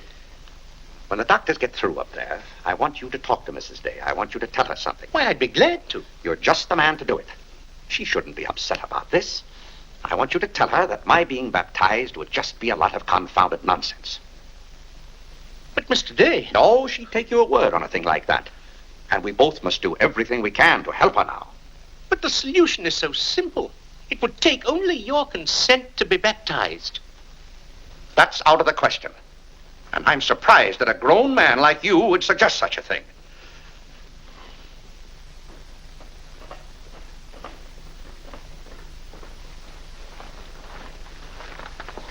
Well, Doctor, how is she? What have you decided? Is there a room we could use for our consultation? Well, yes, my library. Doctor. Well, Dr. Summers, this isn't serious, is it? After we've had our consultation, we'll talk to you, Mr. Day. But surely... Rest assured, Dr. Summers will do everything that is humanly possible. We'll try not to be long.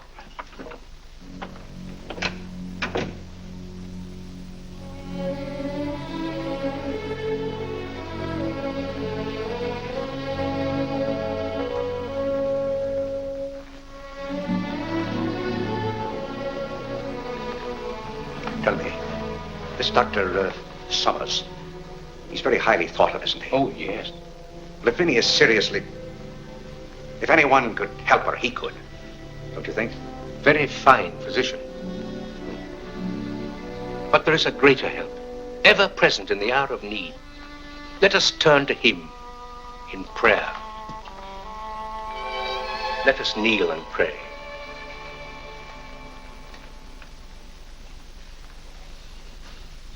Let us kneel and pray.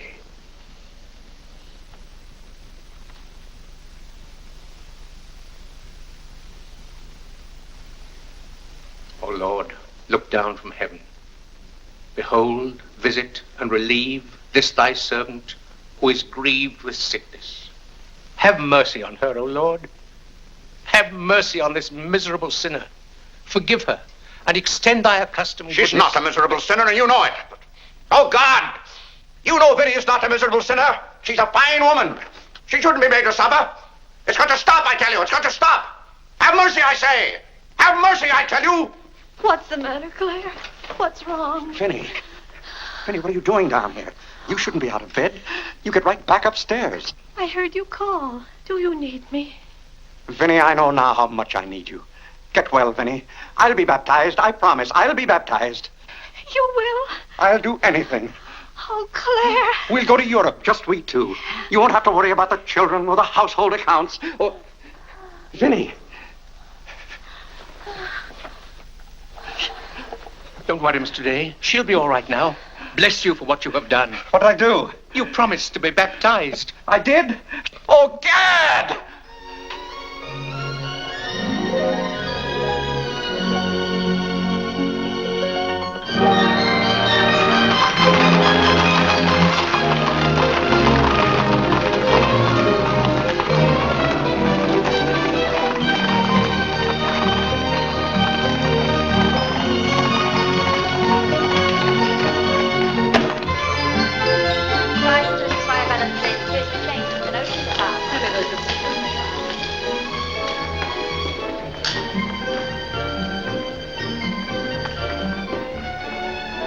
Isn't it drafty here, Mother? Shall I get your coat, Mother? The No, doctor said thank you you. mustn't take cold. I'm quite comfortable, thank you. Come on now, let's stay together. Harlan, don't you get lost again.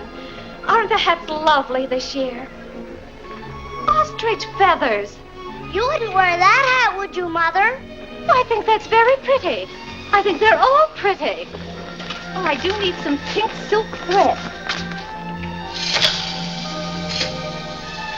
Oh, isn't this applique beautiful? Just arrived from Paris, madam. It's charming. What are you looking for, Mother? Oh, I'm just shopping. I think I'll just take a plain one, but this is the very latest. We've only had them in a few days.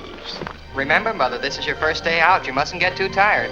No, I'm saving myself, dear. I have to. Cousin Cora's coming tomorrow. She is? Does Father know about it? Not yet. Is Mary coming too? Yes, dear.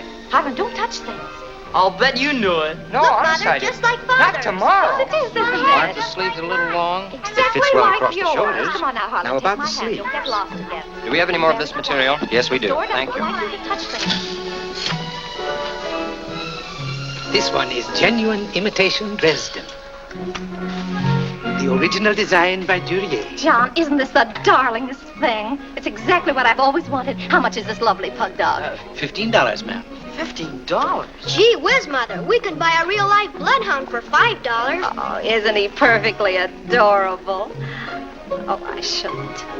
I know I shouldn't. Mrs. Day! Oh, Mrs. Whitehead. How nice to see you. Are you quite recovered? Almost. This is my first day out. We've missed you at the church. You remember Mr. Morley? How do you do, Mrs. How do you do? Mr. Morley preached the Sunday Dr. Lloyd was ill. Oh, yes. I can't tell you how much I enjoyed your sermon.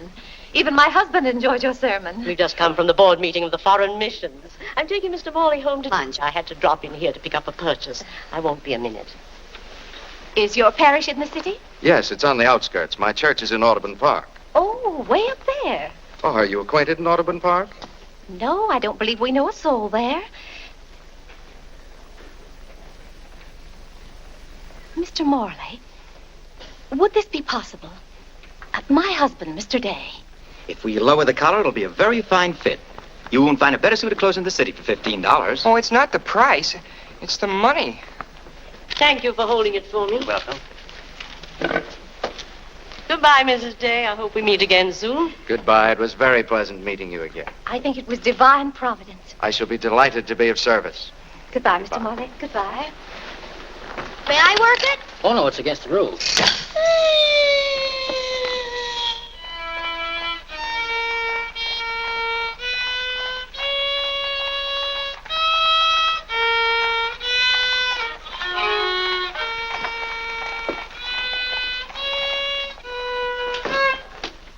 Hello.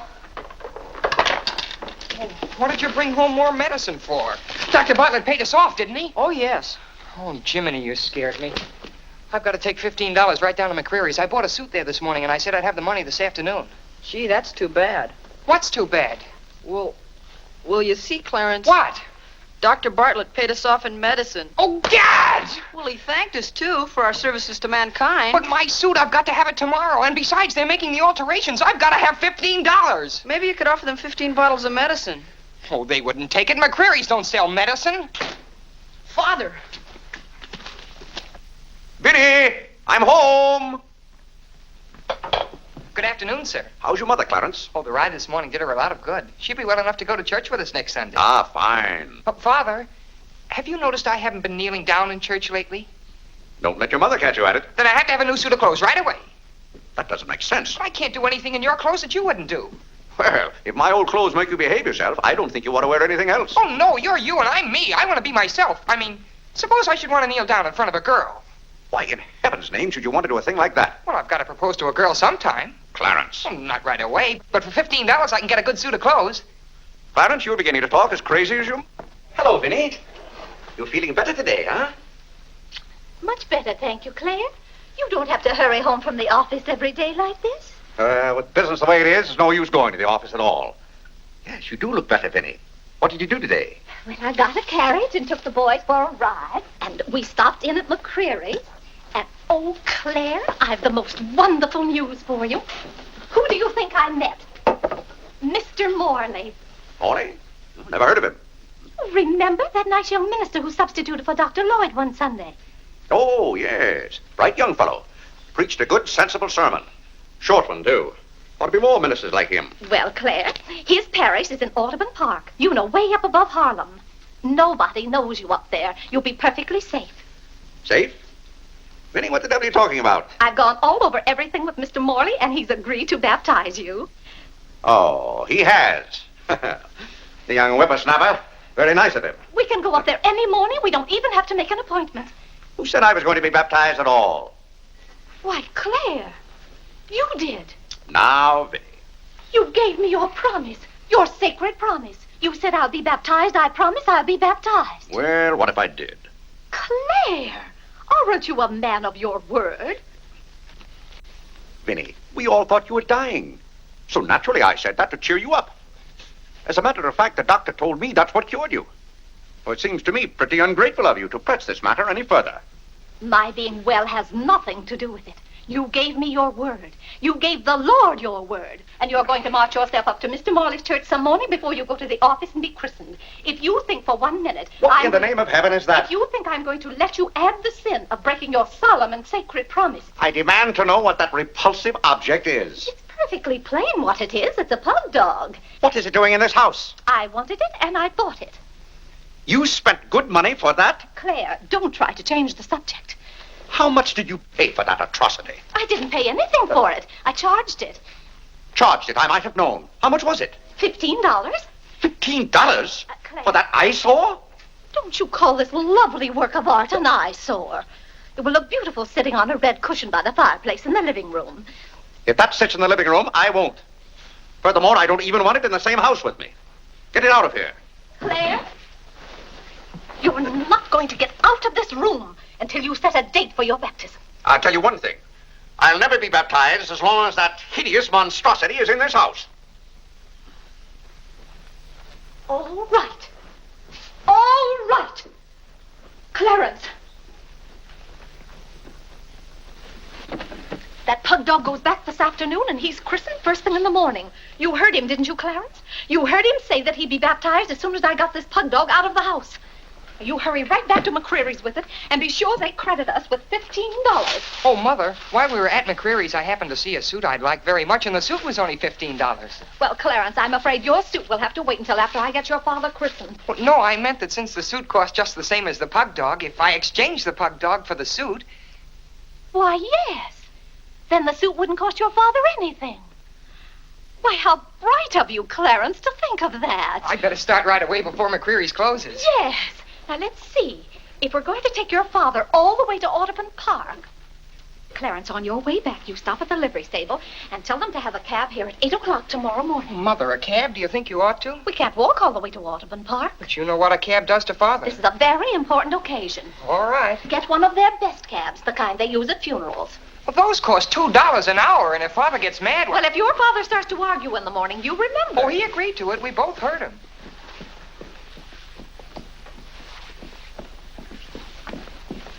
I hope you notice Clarence is returning the pug dog.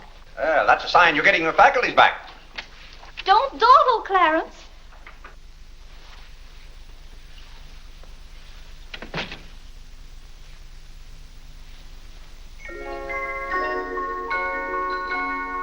Come to me, sweet Marie, not because your face is fair, dear to see. Vinnie, it's good to hear you singing again. But your smile so pure and sweet makes my happiness complete, makes me falter at your feet, sweet Marie.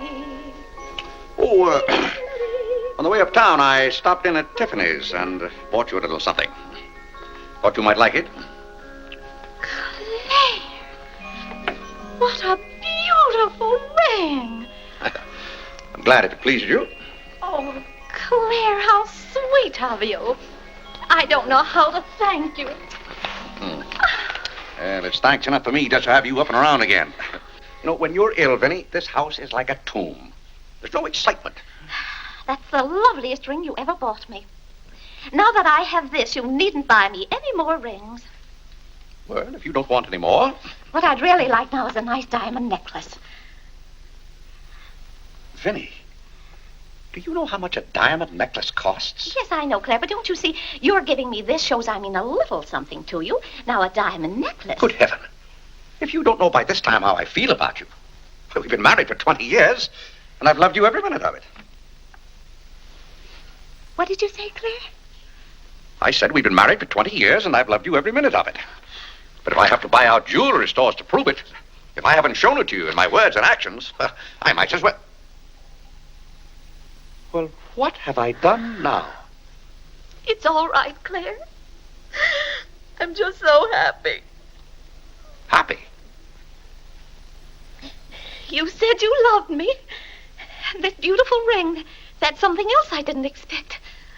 Oh, Clare, I love surprises. But that's another thing I've never understood about you, Vinnie. Now, I like to know what to expect. Then I'm prepared to meet it. Yes, I know, Clare, but life would be pretty dull if we always knew what was coming. Well, it's certainly not dull around here. In this house, you never know what's going to hit you tomorrow.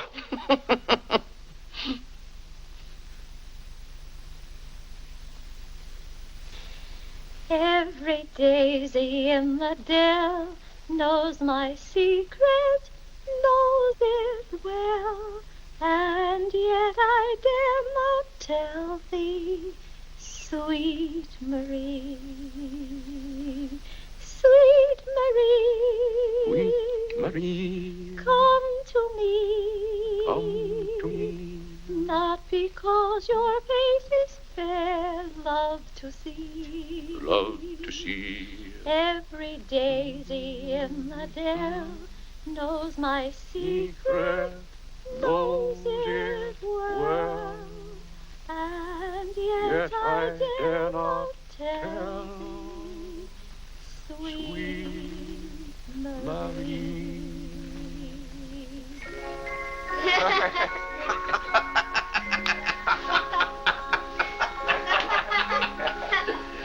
Well, then, Harlan, the very... Who are you? What's your name? Margaret, sir. Can't be Margaret. We've got one Margaret in the house. At home, they call me Maggie, sir. All right, Maggie. If her name's Margaret, that's a good sign. Maybe she'll stay a while. Do you know, boys, your mother used to be just the same about cooks as she is about maids. Never could keep them, for some reason. Well, one day about 14 years ago. Yes, it was right after you were born, John. My, you were a homely baby. Thank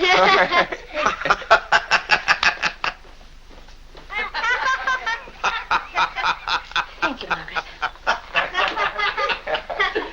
Good morning, boys. Good morning. Good morning, Mother. Good morning, Clare. Morning, Vinnie. Why, you look as though you were dressed for a wedding. Do I, dear? Yes. Have a good night? Yes, thank you, Clare. Sit down, Vinnie. Sit down, boys. Oh, thank you, Clarence. Well, seems to me everyone's all dressed up this morning. What's on the program for this fine day? Well, this afternoon, May Lewis's mother is giving a party for everyone in May's dancing class. Harlan's going to that. I don't want to go, Mama. Harlan, don't you want to go to a party and get ice cream and cake? May Lewis always tries to kiss me. When you get a little older, you won't object to girls wanting to kiss you. Will he, Clarence?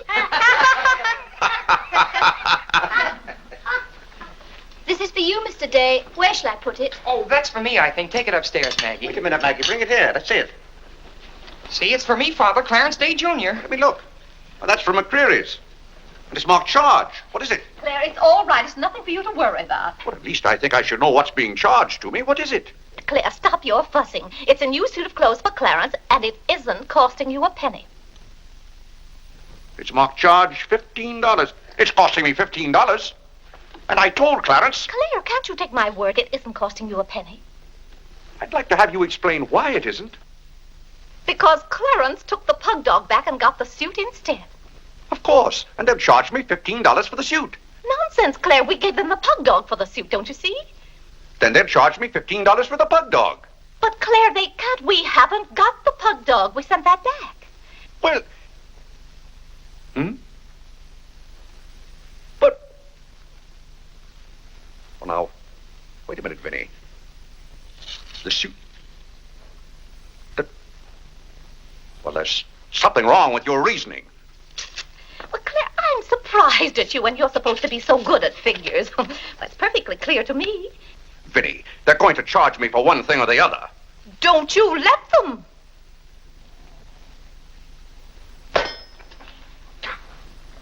Well, McCreary's aren't giving away suits and they aren't giving away pug dogs.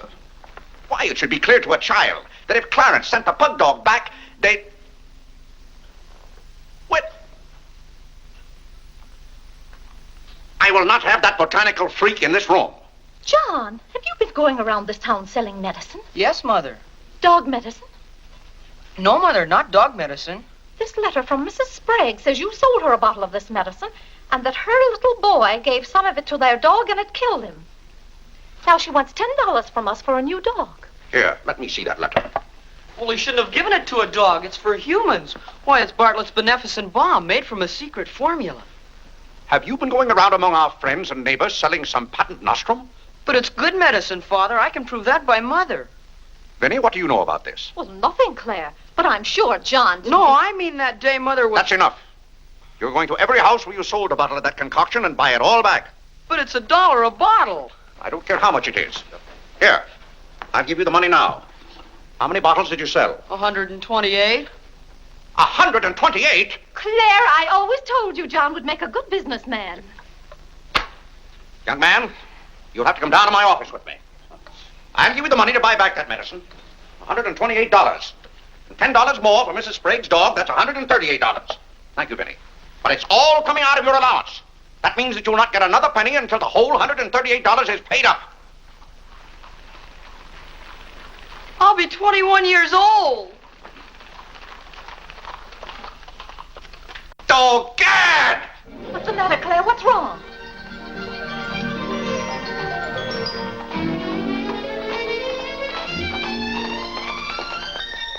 Those gypsies are back. Don't anyone answer the door. They're moving in on us again, bag and baggage. I won't have it, I tell you. I won't have it. Now, Claire. Don't let them in. Claire, hush up. They'll hear you. Tell them to get back in that cab and drive right on to Ohio. As if we could turn our own relatives away. But they're extravagant enough to take cabs when horse cars run right by our door. And now you be quiet and behave yourself. John, come help with the baggage. Why do they always have to pounce on us without any warning? Cora, Mary. Well, it's so good to have you back again. How are you, Vinnie? We've been so worried about you. Oh, I'm fine now. Really? Did you have fun in Springfield? Fun. Was it? John! My, you're still growing. Thank you, Cousin John, Cora. go get the baggage. There's Hello. Whitney. How are you, darling? Fine, thank you. And little Harlan. Have you been a good boy? No. Claire, the girls are here. Cousin Claire, here we are again. My, it's so nice to be back. How do you do, Mr. Day? How do you do? Come and sit down and have some breakfast with us. Oh, we had breakfast at the depot. Well, we've practically finished ours. I haven't finished my breakfast. Well, then sit down, Claire. Come and have a cup of coffee anyway. Oh, thank Mary, you, sit over Vinnie. there. Cora, Maggie, clear those places. My, this seems so natural. Claire, don't let your kippers get cold. Maggie, serve some coffee. Yes, ma'am. Where's Clarence? Well, he must be upstairs moving his things so you can have his room again. Oh, Vinnie, we can't stay overnight. Grandpa Ebbs has been failing very fast, and that's why I have to hurry back. We're leaving on the 5 o'clock train this afternoon. Well, Cora, it certainly is good to see you again.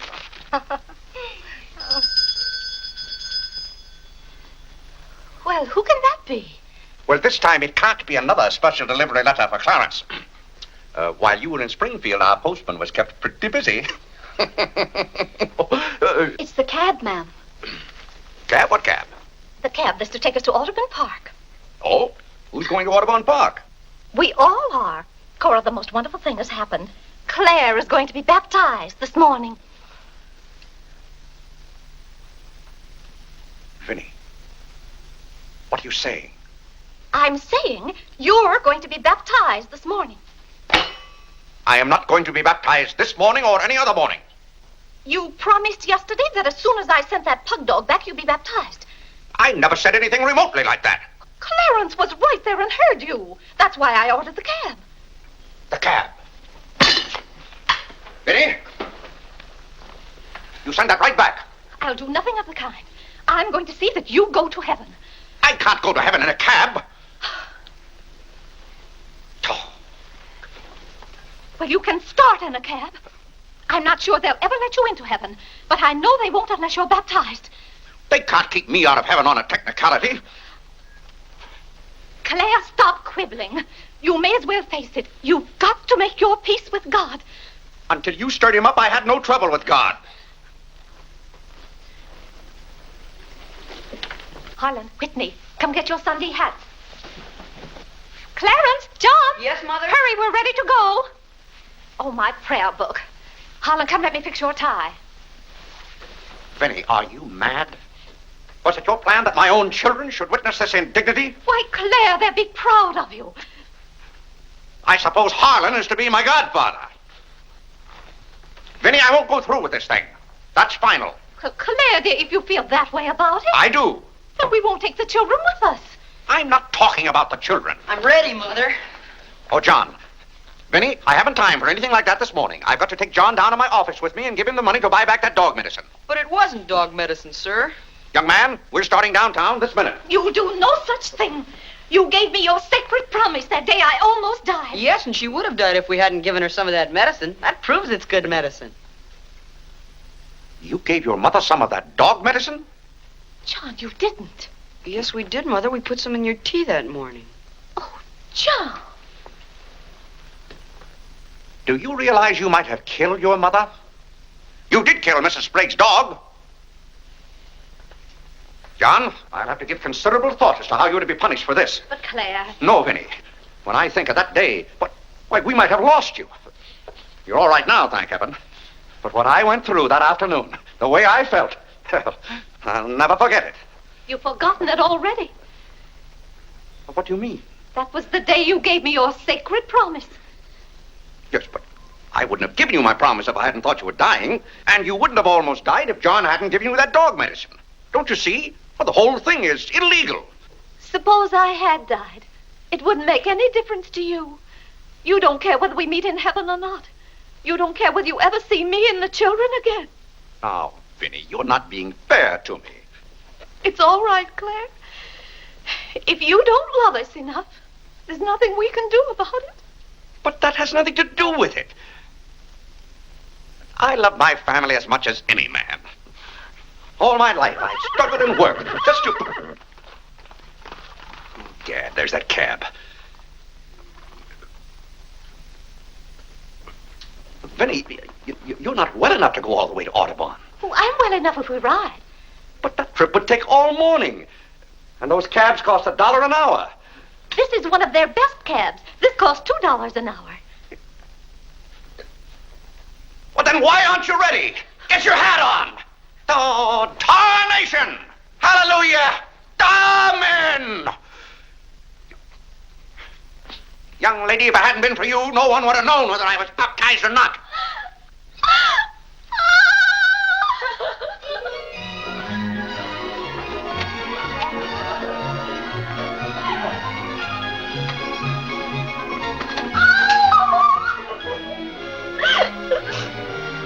Oh, Gad! Good morning, Mr. Day. You're going to the office? No. I'm going to be baptized.